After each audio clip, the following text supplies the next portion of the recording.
नमस्कार। आज बात करते हैं रॉबर्ट कियोसाकी की रिच डैड पुअर डैड की। ये किताब मतलब सालों पहले आई थी, पर आज भी देखी खूब चर्चा होती है। हाँ बिल्कुल। लाखों बिकी पर उतनी ही क्या कहते हैं बहस भी हुई इस पर। सही कहा। बहुत लोग सोचते हैं कि भाई क्या ये सच में अमीर बनने का कोई सीक्रेट फॉर्मूला है या बस एक कहानी। हम्म। तो आज हम इसी किताब की थोड़ी गहराई में उतरेंगे। इसके मेन आइडियाज क्या हैं और ये इतनी पॉपुलर और साथ ही इतनी विवादास्पद क्यों रही है। बिल्कुल। और किताब का जो बेसिस है वो असल में दो पिताओं की कहानी है, दो अलग सोच। हाँ, एक पुअर डैड जो कियोसाकी के अपने पिता थे, पढ़े लिखे, सरकारी नौकरी, मतलब पारंपरिक सोच वाले। और दूसरे रिच डैड, उनके दोस्त के पिता, जो बिजनेस और इन्वेस्टमेंट की बातें करते थे। और यहीं से मतलब पूरी किताब का नजरिया बनता है। अच्छा, तो सबसे पहली और शायद सबसे बड़ी बात जो किताब उठाती है वो है फाइनेंशियल एजुकेशन की कमी, है ना? हाँ, कियोसाकी का मेन तर्क यही है कि हमारा जो स्कूल सिस्टम है वो हमें पैसे मैनेज करना नहीं सिखाता। नौकरी करना सिखाता है पर पैसा बनाना या संभालना नहीं। ये हम्म, ये एक बड़ी बात है जो वो कहते हैं। बिल्कुल। और इसी से जुड़ी है उनकी सबसे फेमस थ्योरी, एसेट्स और लायबिलिटीज का फर्क। हाँ, एसेट्स और लायबिलिटीज, इसको थोड़ा आसान भाषा में समझाएं। हाँ देखिए, सीधी सी बात है, एसेट वो चीज है जो आपकी जेब में पैसा डालती है और लायबिलिटी वो पैसा निकालती है। अच्छा। कियोसाकी का जोर इसी पर है कि भाई सिर्फ सैलरी पर मत टिके रहो, ऐसी एसेट्स बनाओ जो आपको लगातार इनकम दें। जैसे रियल एस्टेट से किराया आना। हाँ, या स्टॉक से डिविडेंड मिलना, या अपना कोई साइड बिजनेस। और इसी में वो घर वाला पॉइंट आता है जो थोड़ा चौंकाता है कि घर एसेट नहीं लायबिलिटी हो सकता है। बिल्कुल।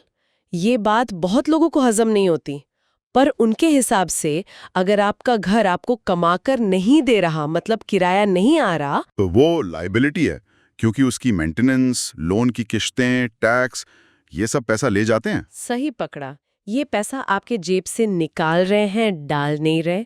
और ये जो ट्रेडिशनल एडवाइस है ना, उससे काफी अलग है। हाँ, इसीलिए इस पर इतनी बहस भी होती है। फिर वो एक और कॉन्सेप्ट लाते हैं, रैट रेस, चूहा दौड़। Rat race. ये क्या है असल में? ये वो सिचुएशन है जहां लोग ज्यादा कमाने के लिए खूब मेहनत करते हैं, हाँ। फिर जैसे ही पैसा आता है खर्चे भी बढ़ जाते हैं और वो फिर से उसी साइकिल में फंस जाते हैं। लोन, खर्चे और अगली सैलरी का इंतजार। अच्छा, मतलब एक अंतहीन चक्कर, ज्यादा कमाओ, ज्यादा उड़ाओ और वहीं के वहीं। बिल्कुल। कियोसाकी कहते हैं कि इससे निकलने का तरीका है पैसिव इनकम बनाना। पैसिव इनकम यानी ऐसी कमाई जिसके लिए आपको रोज रोज एक्टिवली काम ना करना पड़े। हाँ, और यहीं पर वो कहते हैं कि आपको एक इन्वेस्टर की तरह सोचना होगा। ये सिर्फ पैसों का हिसाब किताब सीखने की बात नहीं है, ये माइंडसेट बदलने की बात है। मतलब डिग्री या जॉब सिक्योरिटी से ज्यादा जरूरी है, क्या कहते हैं, कैलकुलेटेड रिस्क लेना, बिजनेस माइंड, गलतियों से सीखना। हाँ, कियोसाकी का तर्क यही है। वो मानते हैं कि असली दौलत इसी तरह बनती है, न कि सिर्फ एक सुरक्षित नौकरी से। ठीक है, तो ये तो हुई किताब की फिलॉसफी। अब इसकी खूबियां और कमियां भी देख लेते हैं। खूबी तो शायद यही है कि कहानी की तरह है, तो फाइनेंस जैसी चीज आसान लगती है। हाँ, ये इसकी सबसे बड़ी यूएसपी है। कहानी कहने का अंदाज कॉम्प्लेक्स आइडियाज को सिंपल बना देता है, खासकर जो लोग फाइनेंस में नए हैं। ये सोचने पर मजबूर करती है, पैसे के बारे में, काम के बारे में, कई लोगों को मोटिवेट भी करती है। बिल्कुल। लेकिन यहीं पर आलोचनाएं भी शुरू होती हैं। सबसे बड़ी आलोचना है कि इसमें प्रैक्टिकल स्टेप्स, मतलब कैसे करें, वो ज्यादा नहीं बताया गया। अच्छा, मतलब मोटिवेशन तो है पर एक्शन प्लान गायब है। हाँ, कुछ वैसा ही। और कुछ क्रिटिक्स ये भी कहते हैं कि वो इन्वेस्टमेंट के रिस्क को, खासकर रियल एस्टेट वाले, थोड़ा कम करके दिखाते हैं।